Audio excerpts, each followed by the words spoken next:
In what can only be described as a desperate last-minute attack on democracy itself, our republic, I should say, a New York judge has just ordered President-elect Donald Trump to appear for sentencing in the so-called hush money case. And the timing is no coincidence. Just 10 days before his historic return to the White House, they're trying one final time to humiliate the man who terrifies them most. Judge Juan Merchan, who many say should never have even overseen this case, has given Trump the option to appear either in person or virtually. But here's what they don't understand. Every attack only makes him stronger. Now, a cutting-edge 2024 study reveals that nearly half of all adults in the United States have high blood pressure.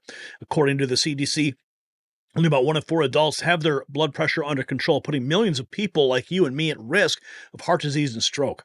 With the stress of watching the relentless persecution of President Trump, it's more important than ever to take care of your heart health. That's why I started using this incredible product designed to help manage blood pressure, cholesterol, and weight. It's a triple action formula packed with clinically proven all natural ingredients. Visit boostwithgary.com. That's boostwithgary.com. It's linked below. Take control of your health while standing strong for America. So this was some more big news today. President Trump ordered to New York by crooked Judge Juan Merchan. George Behezy tweets. He says, sentence for the hush money trial. This is the official statement. Hereby ordered that defendant's motion to dismiss the indictment and vacate the jury verdict is denied. It was further ordered that defendant appear for sentencing following conviction on January 10th, 2025. So, you all know what happens on January 6th. Days later, they're going to drag him in front of the court again. But apparently he can appear virtually. George says here, he says it's time for the Supreme Court to intervene and put a final end to the hush money witch hunt. Alvin Bragg should be disbarred for bringing the case. He goes on to state that President Trump shouldn't dare comply with crooked Judge Juan Merchan's orders. Stay at Mar-a-Lago and see what this treasonous tyrant will do. Here is CBS News with more on that just 4 hours ago. From today, before Donald Trump is sworn in for a second term as president, he will have to face criminal sentencing in New York City 1 week from today in his so-called hush money case. CBS's Ed O'Keefe joins us now. Ed, good evening. Major, good evening. You know, the president-elect's legal team had argued the so-called hush money case should be tossed out because he won the presidency. But New York Judge Juan Merchan disagreed, ordering the president-elect into a courtroom next Friday, either in person or virtually, and signaling Trump won't serve time behind bars. Instead, the president-elect appears headed for what's called an unconditional discharge, meaning he'd be a convicted felon in the eyes of New York state law, but face no other court or jail time. Trump's spokesman tonight calls the ruling deeply conflicted and says Trump must be allowed to continue the presidential transition process and to execute the vital duties of the presidency unobstructed by ongoing cases. This is one of 4 state or federal criminal cases Trump has faced in recent years. The 2 federal cases have been dismissed, while a Georgia case remains on hold. Trump can still appeal the judge's decision to not dismiss the case, and of course, this means we're now one step closer to something we've never seen before. A president-elect in a courtroom facing criminal sentencing, a proceeding unlike any other in American history. Major? Unlike any other. This is crazy. Alice says here, New York Judge Juan Merchan has ordered President-elect to appear for sentencing 10 days before his inauguration. Trump can choose to appear in person or online. He doesn't expect to impose prison sentence. Yeah. Amiri King says, well, that's how civil wars start. Judge to sentence President-elect Trump on January 10th.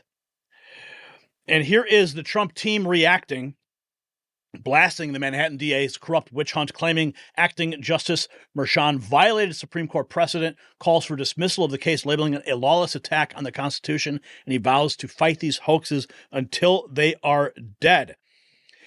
Today's order by the deeply conflicted acting Justice Judge Merchan on the Manhattan DA witch hunt is a direct violation of the Supreme Court's immunity decision and other long-standing jurisprudence. This lawless case should have never have been brought, and the Constitution demands that it be immediately dismissed. President Trump must be allowed to continue the presidential transition process and to execute the vital duties of the presidency unobstructed by the remains of this or any remnants of the witch hunts. There should be no sentencing, and President Trump will continue fighting against these hoaxes until they are dead.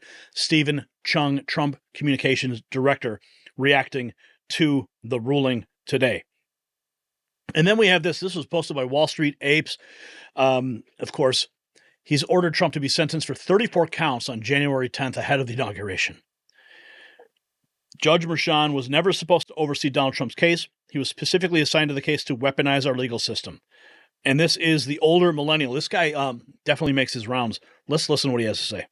Judge Merchan, you understand there's absolutely no reason that Judge Merchan should have even had a chance to be assigned to this case? Now, I'm sure the left is just going to call this a conspiracy theory, so I'll issue a challenge to them and maybe they can tell me how he managed to be the judge. Because for these type of cases, the way it's supposed to work is that there is a panel of 24 judges, and they are all put in rotation and randomly assigned these types of cases. Judge Merchan is not on that panel. That's because he's not a judge, he's an acting judge. So even though they're trying to claim that they didn't pick the judge, that it was randomly assigned, that's not possible because Judge Merchan isn't in the pool to be randomly assigned. So the only way he could have caught this case was to be specifically assigned to it. There was no chance of him being randomly selected. And the wild thing is that according to the left and the Department of Justice, Judge Merchan was not only randomly selected to be the judge in this trial, but he was also randomly selected to be the judge in the Trump Organization case, and he was randomly selected to be the judge in the Steve Bannon case. So Judge Merchan, a judge that is not in the pool of 24 judges that is supposed to catch these cases, a judge that is not an actual judge but an acting judge, caught all 3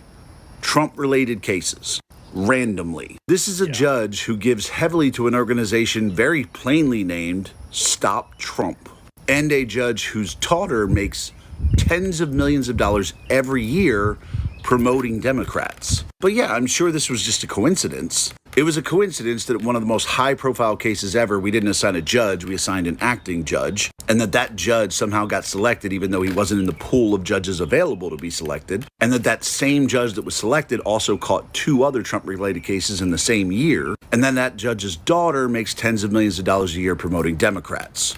Yeah, I'm sure that's all a coincidence. You understand there's absolutely no reason that... All a coincidence, right? Sure. And here we have Byron Donalds. This was 12 hours ago on the January 6th committee, calling it an un-American show trial, weaponized versus Trump. Congressman Donalds, I want to ask you, though, I don't know how you feel about it. I was offended that President Biden gave one of the second highest medal of honor. It's not called the Medal of Honor, but a medal honoring these 2 congressmen, Congressman Liz Cheney and Benny Thompson. What's your reaction to that? My reaction is I'm highly offended, but I'm not surprised. Joe Biden and his White House have lived in the bizarro land where no other Americans really exist. That's why the presidency under Joe Biden has been an abject disaster. This is just one of the last pieces of icing on that cake. Look, everybody knows that the fake January 6th committee, the only purpose was to basically put a lot of propaganda out into the information stream to go after and attack Donald Trump. It failed, completely backfired. They suppressed information. They tampered with evidence. There's reports out there that they were actually tampering with witnesses sitting in front of that committee, something that has frankly never happened in the halls of Congress, happened with this J6 committee. So for them to be rewarded for, frankly, the lack of transparency and honesty they gave to the American people is disgusting, but why are we surprised? This is the presidency of Joe Biden, the very worst presidency in the history of our country. The worst presidency in the history of our country. Folks, Kathy Hochul should pardon, for the good of the country, should pardon Donald Trump. But, of course, she won't, because she's gladly part of the problem. This lawfare is not going to stop. It is only going to amplify. And we're going to find out exactly what's going to happen when he goes for that sentencing and exactly what that judge is going to throw at him to see if he can put one final nail of humiliation against President Trump. All I can ask you to do is pray for this country and pray for President Trump. Now, let's be crystal clear about what we're witnessing. A politically motivated attack timed precisely to interfere with Trump's return to power. They're not even trying to hide it anymore. This is not about justice. It's about fear. Fear of Trump's return, fear of his policies, and most importantly, fear of his promise to drain the swamp once and for all. But here's what should really make you think. Why are they so desperate to strike now, just days before the inauguration? What are they afraid he's going to expose once he's back in the White House? Share your thoughts below. Is this the deep state's last stand or just the beginning of their desperate attempt to stop Trump's return? Don't forget to check out our exclusive limited edition Mag Avengers collection available now at shop.nextnewsnetwork.com. It's linked below.